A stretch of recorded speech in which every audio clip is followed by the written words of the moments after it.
যথাযথ মর্যাদায় রাজশাহী বিশ্ববিদ্যালয়ে পালিত হয়েছে শহীদ বুদ্ধিজীবী দিবস। দিবসটি উপলক্ষে সকাল 6:30টায় বিশ্ববিদ্যালয়ের সকল গুরুত্বপূর্ণ ভবনে জাতীয় পতাকা অর্ধনমিত রাখা হয়। সকাল 8টায় ফুল দিয়ে শ্রদ্ধা জানান বিশ্ববিদ্যালয়ের উপাচার্য সালেহ হাসান নকিব সহ প্রশাসনের ঊর্ধ্বতন কর্মকর্তারা।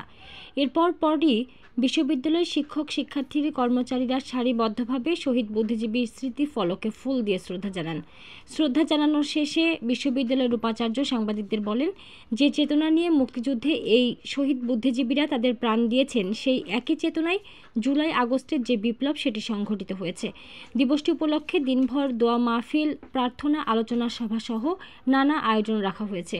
দিনের শেষে জুলাই বিপ্লবের স্মৃতি নিয়ে আলোকচিত্র প্রদর্শনী রাখা হয়েছে। শুধু বিশ্ববিদ্যালয় নয়, দিবসটি উপলক্ষে রাজশাহী জেলা প্রশাসনের কর্মকর্তা ও পুলিশ প্রশাসনের কর্মকর্তা এবং সরকারি বেসরকারি কর্মকর্তারা কোর্ট শহীদ মিনারে ফুল দিয়ে শ্রদ্ধা জানিয়েছেন। এদিকে বিএনপি ও তার অঙ্গ সংগঠন আয়োজন করেছে নানা আনুষ্ঠানিকতার।